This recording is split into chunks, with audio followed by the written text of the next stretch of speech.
right, well, today we're going to be in Mark chapter 5, so if you want to go ahead and head that direction.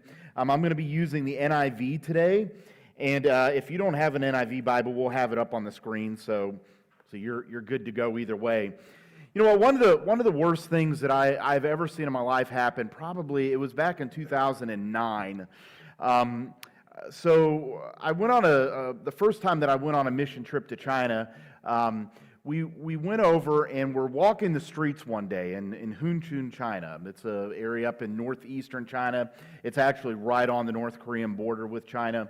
And we were just kind of getting a feel for the city, trying to understand, where we just arrived. We just come from little old East Central Indiana, Cambridge City, right? And here we are, we're showing up in eastern China, and talk about culture shock, right?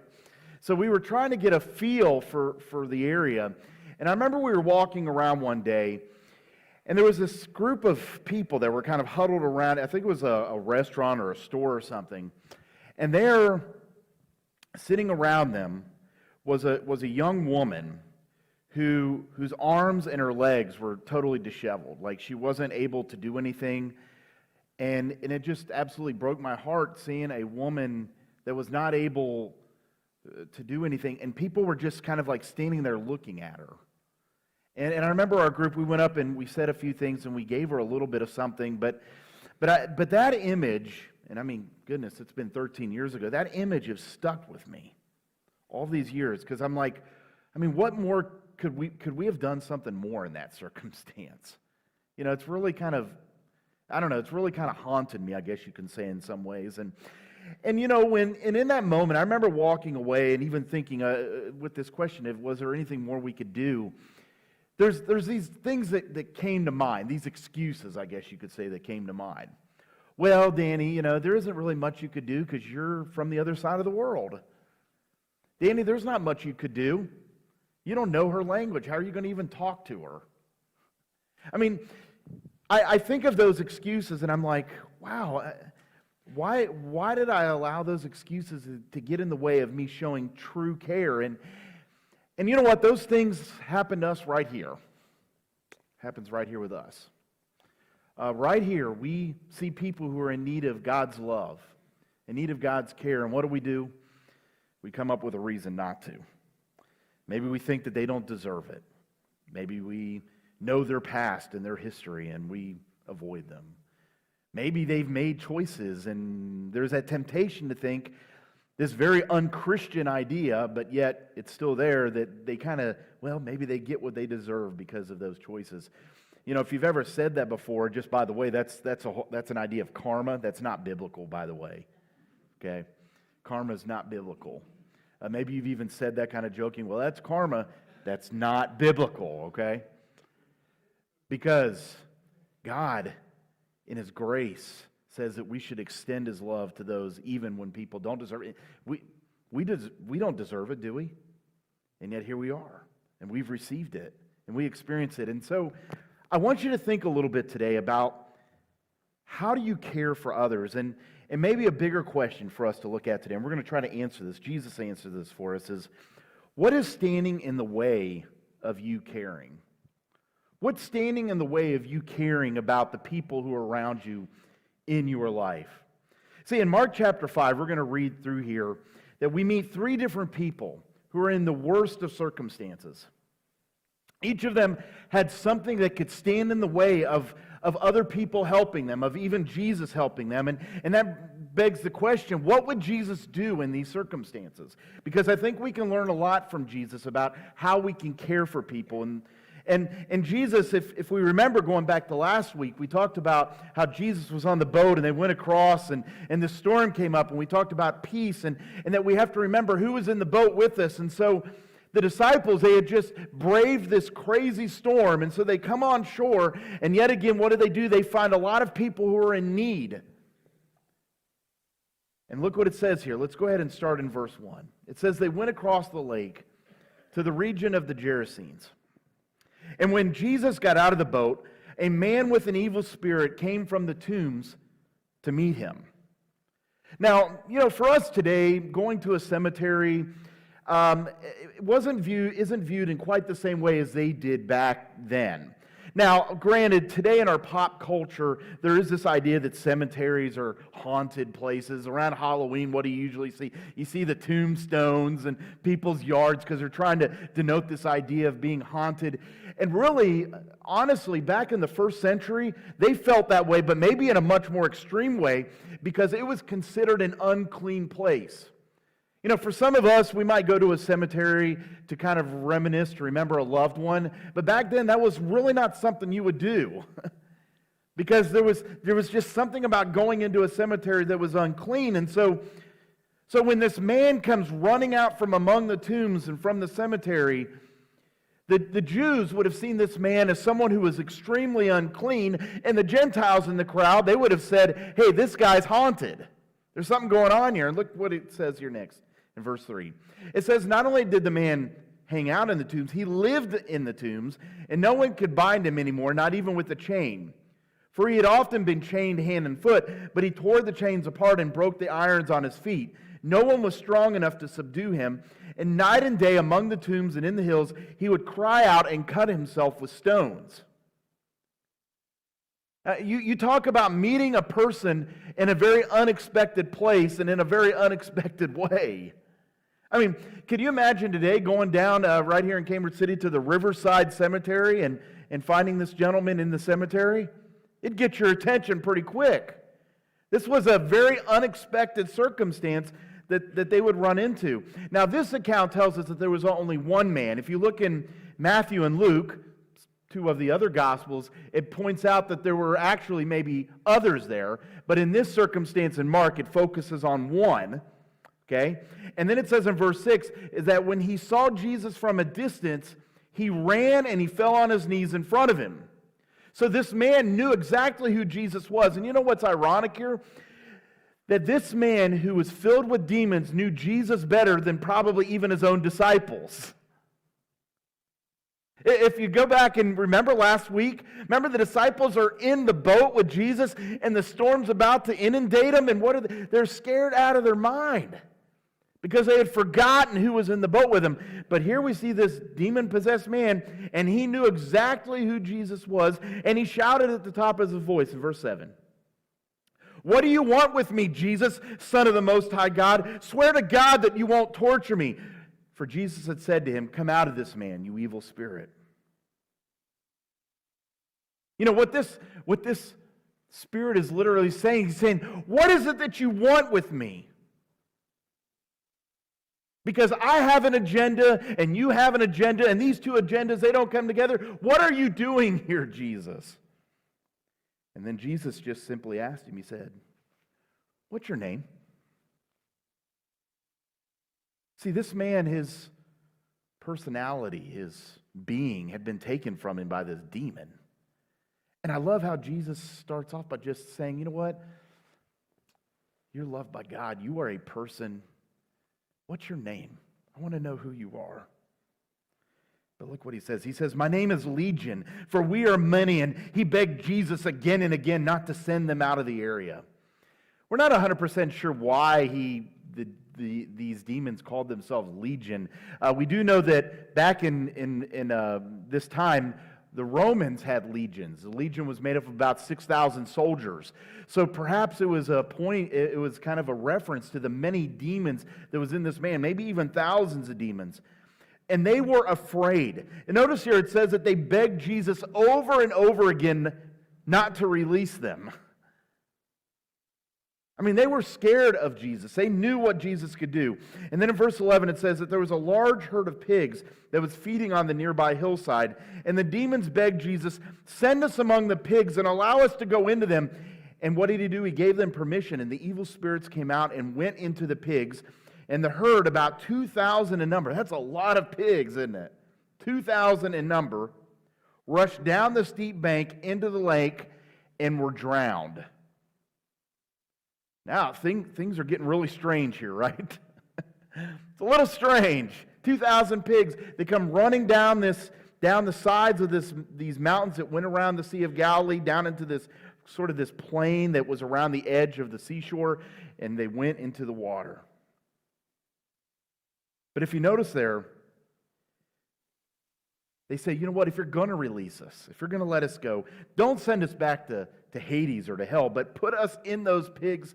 And what does Jesus do? He obliges. Can you imagine, something I was thinking of this week, could you imagine the sound of thousands of pigs drowning? It must have been awful, right? Must have been an awful sound. And this sound must have reverberated in people's minds and in people's heads. Look what it says in verse 14. It says, those tending the pigs ran off and reported this in the town and the countryside. Yeah, okay. And the people went out to see what had happened. And when they came to Jesus, they saw the man who had been possessed by the legion of demons sitting there dressed and in his right mind, and they were afraid. So they've heard of 2,000 pigs dying in the water. So, the people come in from town what's all the hubbub over here? They come over, they see all these pigs probably floating around in the lake dead. They look over here, they see a guy that they had seen possibly for decades, many years, who had been filled with demons, who seems perfectly fine. That got their attention. And those who had seen it told the people what had happened to the demon-possessed man and told about the pigs as well. And the people, now look at their reaction. The people began to plead with Jesus to hang out with them even more, to do more miracles, to show his power. That's what they were begging him to do, right? That's what it says there. No, that's not what it says. The people began to plead with Jesus to leave their region. You know what? They had seen this man who had been filled with demons.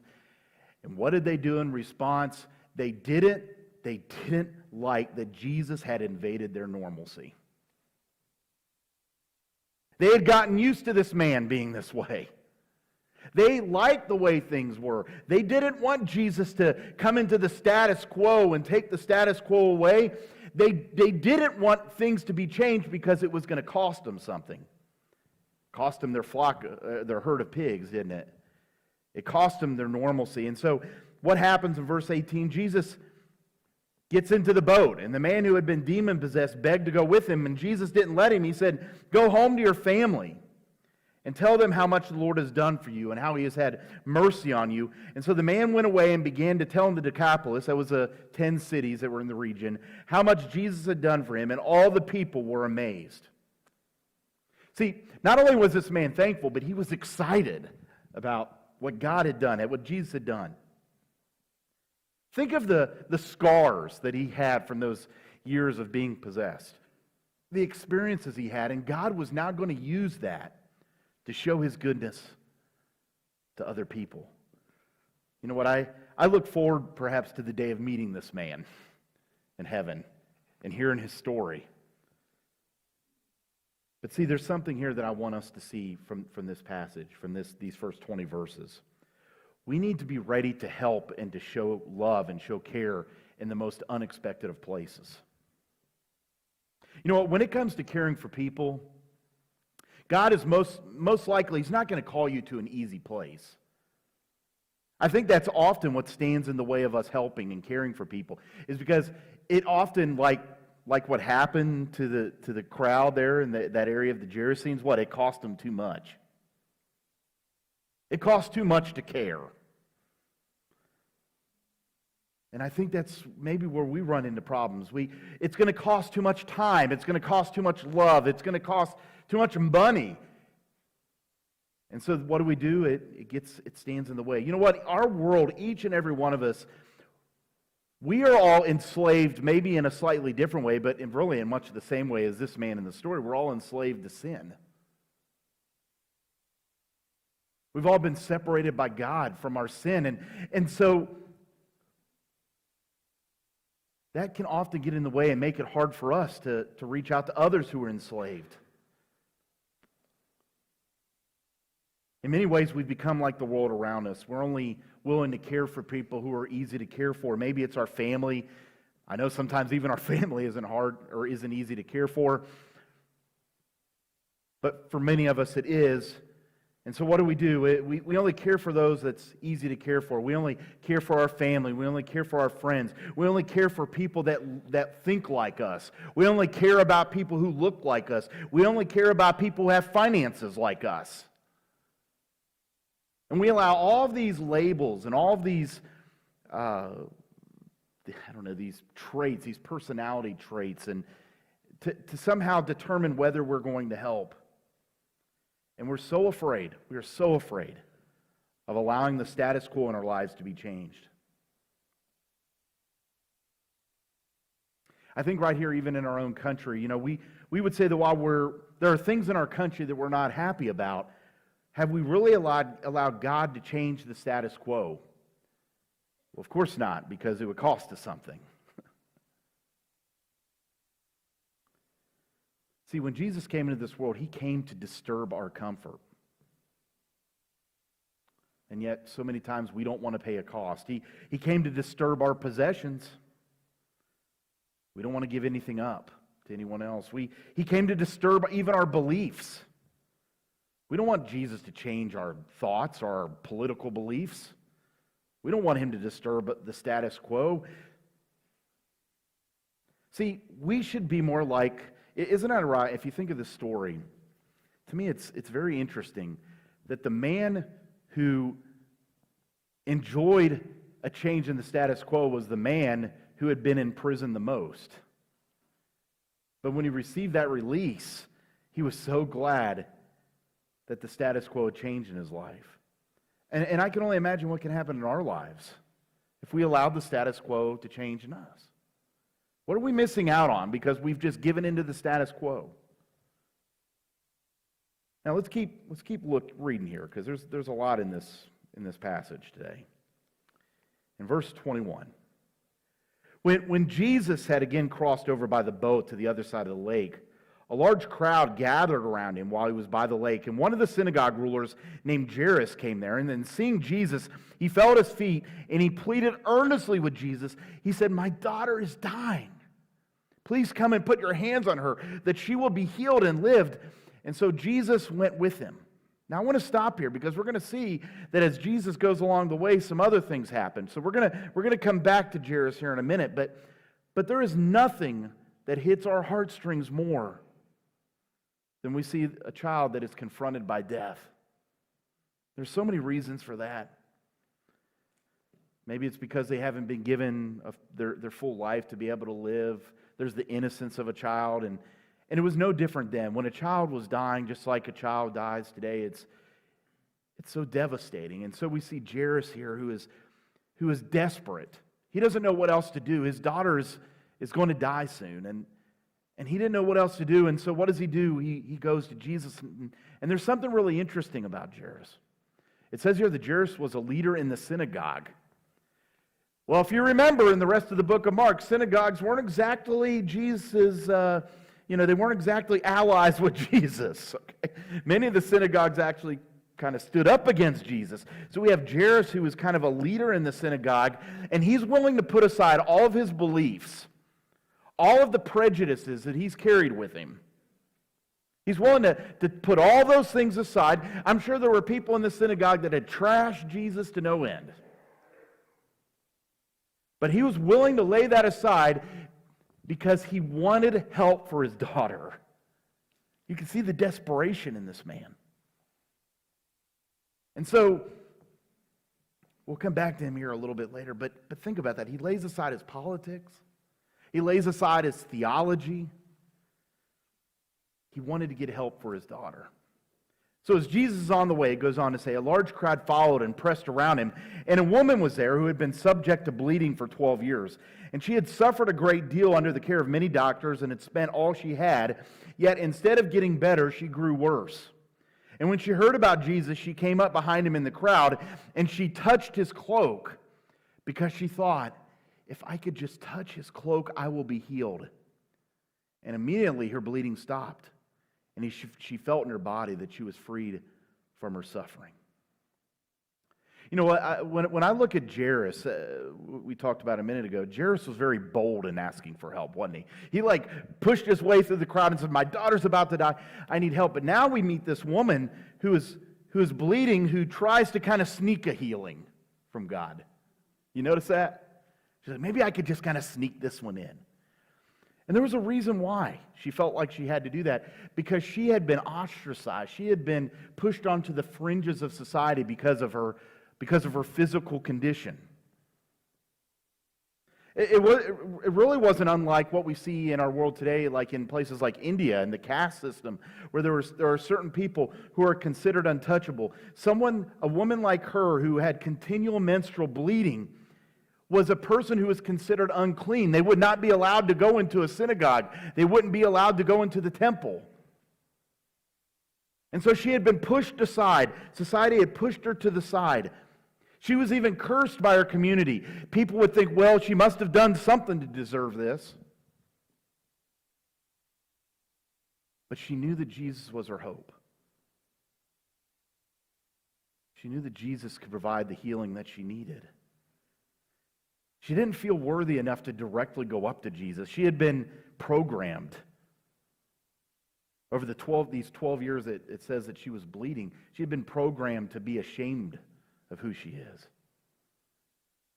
And so she goes to Jesus indirectly and just wants to touch him, his cloak, and just go on with their day. But then in verse 30 it says that once Jesus realized the power had gone out from him, he turned around in the crowd and he asked, "Who touched my clothes?" Well, his disciples, they have a pretty, it makes sense, right? They say, "You see the people crowding against you, and yet you can ask, 'Who touched me?'" But Jesus kept looking around. He wanted to know who had done this. And then the woman, knowing what had happened to her, came and fell at his feet. And look what she does. She's trembling with fear. And told him the truth. She felt ashamed even. That she had done this. But Jesus wasn't ashamed of her. He said to her, "Daughter, your faith has healed you. Go in peace and be freed from your suffering."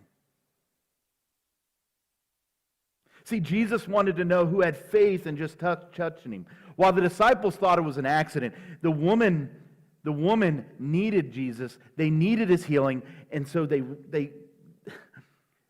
she was willing to do whatever it took, but she didn't want to directly go before Jesus. And yet she received Jesus' healing because she had that kind of faith. It's something for us, I think we can see here, is that we need to recognize when people reach out for help. See, that's what Jesus did in this moment, didn't he? He recognized that this woman needed help. Now, I think there's something important here. We tend to focus only on the miracle of the woman's bleeding ending. But there's something else here. The reason Jesus spoke to the woman, the reason he wanted to know who had done this, was so that he could restore her in society as well. That she no longer had to be alone. By giving her attention, it showed everyone that she should be included. And I think this is important because we have to recognize when people are reaching out for help and when people feel like they're excluded. Who are people in your world, maybe at work, that feel they're kind of off on the fringes of the office? Or in the factory, or at school, maybe some kids at school, they're kind of on the fringes, and they're out there kind of alone. They're kind of like this woman. Obviously, it's not in the same kind of way. They may not be dealing with the same kind of condition. But they feel excluded, and they feel alone. We need to do a better job, all of us do, of recognizing when people need help. Now, obviously, we may not be able to help people like Jesus, but there are people around you, I promise you, there are people around you in your life right now who are reaching out to you, asking for help, and for whatever reason, we've come up with excuses. Maybe we just haven't recognized them. Maybe we've been too busy. There are people in your life that are asking for help, and they're waiting for you to give them that help. But like I said, we can be so absorbed, can't we? We can be so absorbed in our lives that we overlook or we ignore them. It's something maybe we need to do is we need to pray.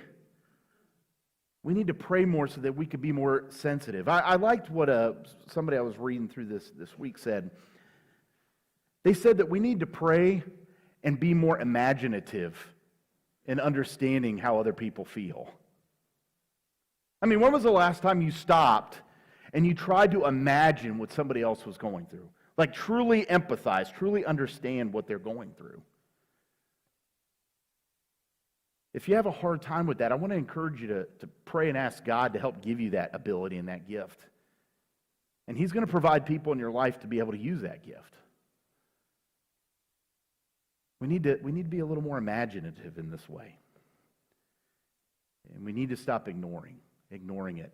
You know what? Jesus in that moment, He could have felt the power go out from Him and just kept on with His day, but He didn't. He wanted to recognize this woman and who she was. There is someone in your life that needs you to recognize them. Now, if you keep reading here, let's go back to Jairus. So we had kind of an instance of something that happened with this woman as Jesus is going to Jairus. Now let's come back to Jairus. In verse 35, while Jairus was still speaking, some men came from the house of Jairus, the synagogue ruler, and they told him the worst news, the worst news any father, any parent could ever hear. He said, Jairus, your daughter's dead. Why bother the teacher anymore? She's dead. There's no hope. She's gone.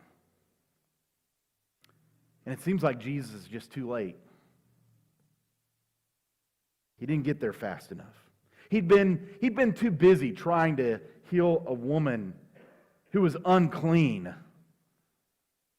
And he let this man's daughter die. I think I want to reiterate here, there's this juxtaposition kind of.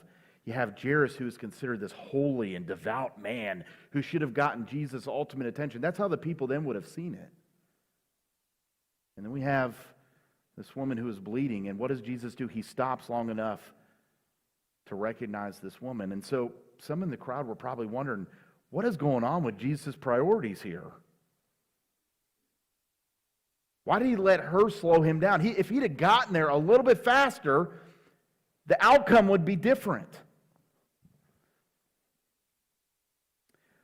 Well, ignoring what they said. Sometimes I'm glad when Jesus ignores us. We need ignored sometimes when we have bad ideas. Okay? He told the synagogue ruler, he said, don't be afraid. Just believe. He didn't let anyone follow him except Peter, James, and John, the brother of James. And when they came to the home of the synagogue ruler, Jesus saw a commotion with people crying and wailing loudly. And He went in and He said to them, why is there all this commotion and wailing? The child is not dead, but asleep. But they all just laughed at Him. And after He put them all out, He took the child's father and mother and the disciples who were with Him, and He went in where the child was. You know, it wasn't uncommon in Jesus' day for you to hire people to come and mourn. I know that sounds kind of weird. I guess the way we would kind of describe it today is if someone in your family passed away, you would maybe go down and there would be a group of people that were kind of known for mourning. And it's just different, isn't it, than what we do? We don't usually do that. We don't do that, okay? I've done a lot of funerals. I've never seen paid mourners at a funeral, okay? But that was pretty common then. So that might be what's happening here, where there may be some paid mourners as well as family members and others who are just distraught over what's happened. And you know what Jesus does here? You know what He effectively does? He fires them. That's effectively what He's doing, isn't it? He's like walking in, He said, oh, hold on, you guys are fired. I'm going to go in here and I'm going to show you why. And then what does He do in verse 41? He took her by the hand, and He said to her, Talitha cum, which means, little girl, I say to you, get up. And immediately the girl stood up and walked around. She was 12 years old. And at this, I think this is an understatement, they were completely astonished. And He gave strict orders not to let anyone know about this. And He told them to give her something to eat. I think there's a little detail in this. You know, we focus on the healing and the resurrection of this young girl. But what is the passage tells us that Jesus holds her hand. Jesus holds her hand. You know, that would have been considered a very unclean thing to do. You don't touch dead bodies. That was kind of the rule. Jesus didn't care about the rules. He cared about loving this family and this young girl. And he reaches out and he holds her by the hand, and she's healed. See, there's something here too. There's this word astonished. If you look there in verse 42, at this they were completely astonished. This word actually, I don't know that the English can really, what it means is they were completely beside themselves. Have you ever felt beside yourself before? Maybe with excitement or joy, or maybe you've even felt beside yourself in grief or in pain or in hurting. That was the kind of astonishment they had. They just, it was like an out-of-body experience for them. Like they couldn't believe that this had just happened. And you know what this moment did is it opened them up to the truth of the gospel. And that's something I think that's important for us today is this. When desperate people need help, they're open to God's work. When people see the work of God in your life and you reach out to them and show them that love, they're going to be open to God working in their lives. I like what Chuck Swindoll said. He said that desperation is a gift from God. I think sometimes we've been trained to think that if we're desperate, that that's kind of like we're going to God as a last resort, that that's a bad thing. But sometimes that's the way God gets our attention, isn't it? Jairus was absolutely desperate. And what did he do? He laid aside all of his political and theological beliefs and everything else in order to get help from Jesus. We see the man who had who lived among the tombs, filled with demons. And he was in this unexpected place. But he was open to the work of God, and when the demons were cast out, he went out and he told the world about what God could do. But he was in a desperate place. The woman who was bleeding, she was in a desperate place. But what did desperation do? It led to her finding healing. And right now today, maybe you or somebody you know is in a desperate place. This is an opportunity for them and even for you to see the work of God in your life and in their life. Desperation can sometimes be a humongous blessing. You know what? There may be desperate people in your lives. Maybe it's somebody who's lost a job. Maybe it's someone who's contracted a disease. Maybe it's someone who's had a rough time with their finances. In our desperation, we can very easily see how weak we are and how strong God is. Amen? Be thankful for the desperation. I like what C.S. Lewis once said this. He said, pain, desperation, plants the flag of truth within the fortress of a rebel soul.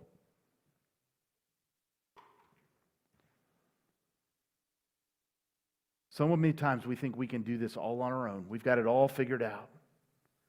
When we're desperate, it reminds us, it plants this flag in our life, in that rebel soul in us, and it says, you don't have it all figured out on your own. You need God in your life. You need God to do His work in your life. And that's what we've seen in these three stories.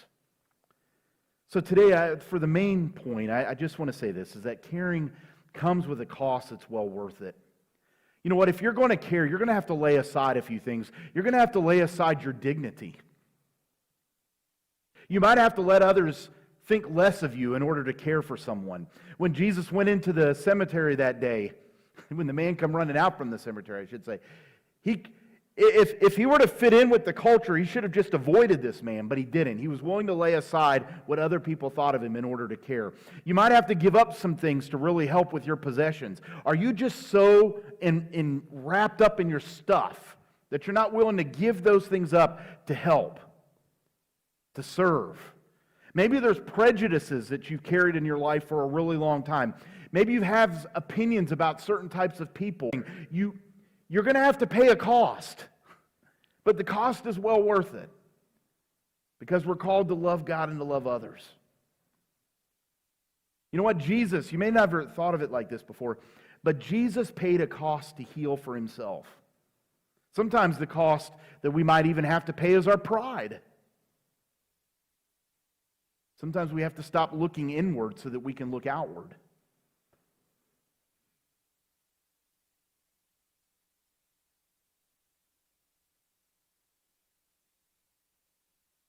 I don't know if you've noticed this when you've seen this as we've gone through the book of Mark.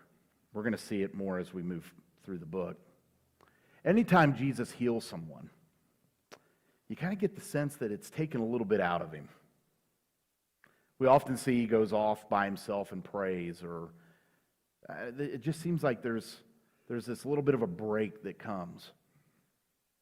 You know what? It takes a lot out of us to care for someone. It takes a lot out of us. But here's the thing, you will never produce anything great in your life unless you are willing and prepared to put something of yourself, maybe even your very life, into it. Great things aren't going to come cheaply in your life. Caring greatly doesn't come cheaply. It's going to require putting yourself into it. See, you are not going to change your world with words, but with actions. I mean, the reason that Jesus was great was because he didn't just come and say that he loved us. He proved it by giving his very life on the cross for you and me. Jesus said in Matthew 16, he said to his disciples, "Whoever wants to be my disciple must deny themselves and take up their cross and follow me. For whoever wants to save their life will lose it, but whoever loses their life for me will find it. What good will it be for someone to gain the whole world and yet forfeit their soul? What can anyone give in exchange for their soul?" It's going to cost you something. It costs to care. And so a challenge I want to throw at you this week. Find someone in your life who is struggling and show that you care. And I don't want you to just go up to them and say, "Hey, I'm here for you." I want you to take a tangible action to show that you really care. You know, this time of year around Christmas, it's often easier to find opportunities to help others. But many times, the help that's out there is sort of indirect, isn't it? You could put some money in at the bell ringer at the store. You can maybe give money for Angel Tree or things like that. And those are all great things. You know, here at our church, we're doing a blanket drive. Those are all great things. But I want to encourage you this week to do something directly. There's somebody that you work with. There is somebody you go to school with. There is somebody in your family. There's somebody in your life right now that's having a really hard time. And they need tangible help from you. Now, it could be gifts. We like to do that around this time of year. But you know what? It might be your time. It might mean that you're going to have to give up some things that you enjoy doing in order to invest time in them. It might be giving your heart. It might be offering them forgiveness or receiving forgiveness. It's going to come with a cost. But it's worth it. If we're going to change the world, if we want to create a world that's more like the one God and even ourselves want to see, we have to set the example to care for others. It has to start with you. It has to start with me. Don't wait for somebody else to do it. Do it yourself. And so today I want to challenge you. I want to invite you to do something tangible to reach into somebody's life. And I also want you to know that Jesus has already done that for you. Jesus came and he gave his life on the cross for you so that you could be forever changed and know that you're forever loved. So following our service today, I want to invite you. I'll be right up for you. I'd love to talk with you about his love. And maybe you need some kind of encouragement. Maybe you need some prayer with someone. I'd love to do that with you and trying to discern what it is that God wants you to do in order to help someone. You know what? Let's not stand to the sidelines anymore. Let's throw away the excuses that we've had, and let's really care about the people who are in our lives, the people that maybe we've pushed to the side for far too long.